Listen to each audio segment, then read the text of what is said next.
So what we'll look at first is a process of conversions to and from decimal form. So we'll start with nice and easy. The idea is that we're taking a decimal form and we're putting into a fractional form A on B. And the whole process here is going to be getting rid of any patterns within the decimals. We'll start with terminating form. As we said, terminating decimals only have a finite number of decimal places, so an easy example would be something like 1.21.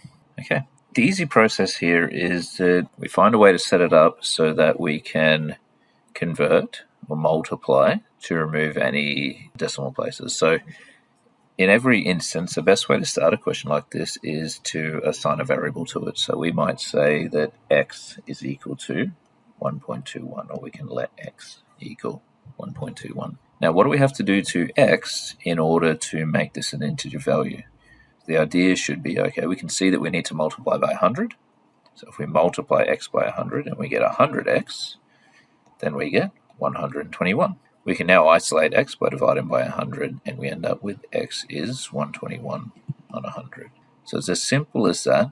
If the fraction can be simplified now, we'll do that. But the idea is that we just go through a process to eliminate any decimal representation of numbers. So the easiest way to do that is multiply our left-hand equation, right-hand equation by some equivalent value. Look at another really quick example of that one. Let's make one up. We'll say 3.125. Now, we'll say let x equal 3.125. And we can, if we're having trouble recognizing that 0.125 as a common decimal that we should know, which is 1/8, we would say multiply by 1,000, and we get 1,000x. And that will give us 3.125. When we divide by 1,000 here, so x is 3.125 on 1,000. Now we can go through some process of simplification. If we divide by 25 on top and bottom, then 25 goes into 1,040 times. So on 40 goes into 3,125 125 times. And then we can simplify that again. And we can, again, divide by 5, and we get 25 on 8. There it is, represented as a fraction in an improper form. Now, if we were smart here, we would have realized that all we need to do is multiply by 8. So we could have said that 8x is equal, now 3 times 8 is 24. 0.125 multiplied by 8 is 1. So we've got x is equal to 25 on 8, and we've got our solution much quicker. But that comes down to recognize some of these decimal representations of common fractions. Okay, so terminating, not so bad. We'll now look at reoccurring. Now the process for this is similar, but it takes a little bit more of a jump. Now the whole idea with reoccurring decimals is that we can work to try and remove that repeating pattern.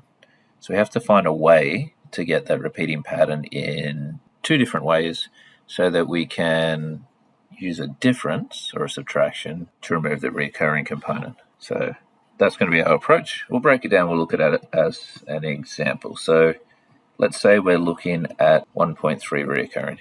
Now we all know that 0.3 reoccurring is 1/3. So this is a nice easy example, an introduction to this. So the first step again is that we can let x equal 1.3 reoccurring. Now, what we need to think about is what can we do to x to get another example with that same decimal representation. So if I say let's multiply by 10, then we get 10x is 13.3 reoccurring. Now the secret here is that in both of these we've got 0.3 reoccurring. And if we determine the difference between these two, so let's say 10x subtract x, then we've got 13.3 reoccurring, subtract 1.3 reoccurring, and that means this component here cancels itself. So 0.3 reoccurring, take away 0.3 reoccurring, and then we only have to worry about this 13, take away 1. So we end up with 9x is equal to 12. X is equal to 12 on 9, and we can find an equivalent fraction there, and if we divide by 3 on top and bottom, and we end up with 4/3. Right, this is our process basically. We need two representations with the same reoccurring decimal. So one more quick example. Let's say that we're looking at 1.43 reoccurring. So we'll say that we'll let x equal 1.43 reoccurring. And in order to get that same decimal representation, we can't multiply it by 10 because then we'd have 14.34. That wouldn't work. So we'll have to go 100, multiply by 100, and we get 143.43 reoccurring. We can now find the difference between these two. So 100x take away x ends up giving us 143 subtract 1.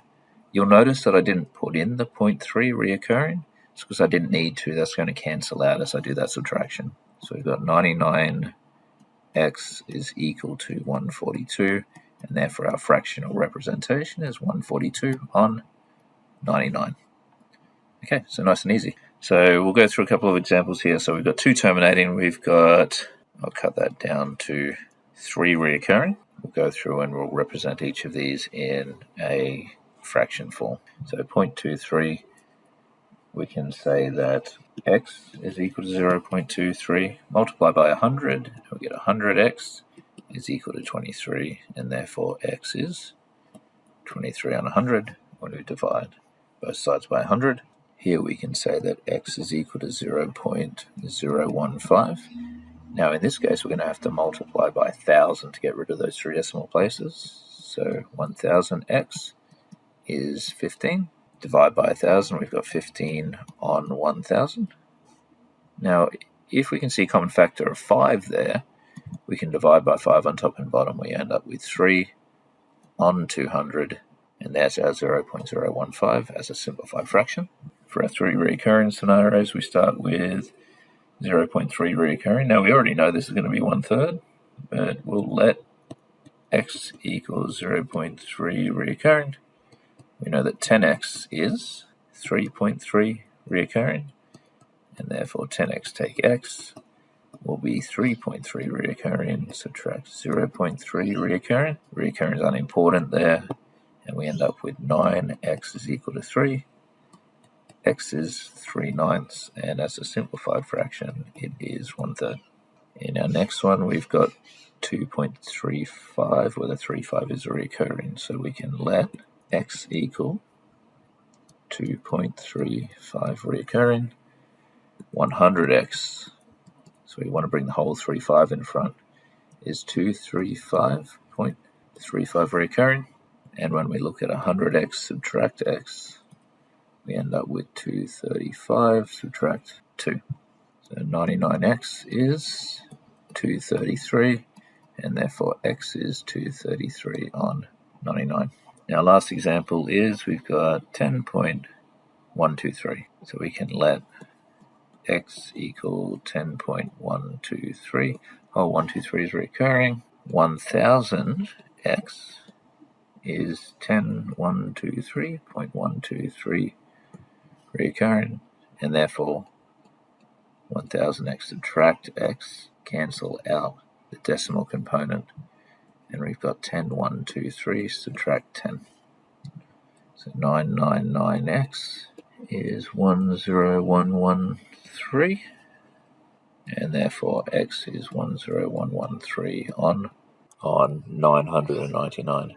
Now I'm not too sure if I can simplify that fraction, so I'm just going to leave it in this form.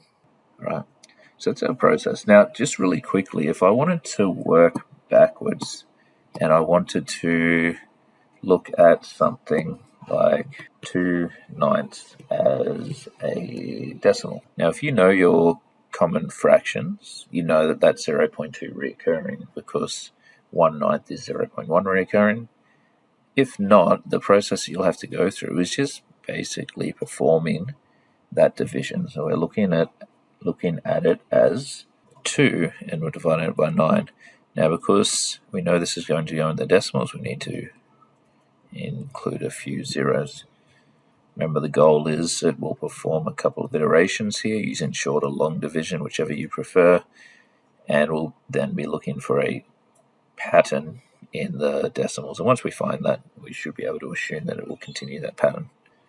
All right, 2 divided by 9, not possible. So we get our 0. Now, obviously, we've used none of that.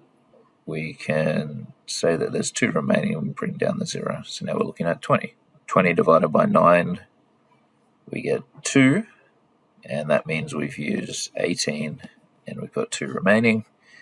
We can bring down the 0, and we can already see what our pattern's going to be. 20 divided by 9 is 2, subtract 18, we've got 2 remaining, and so on.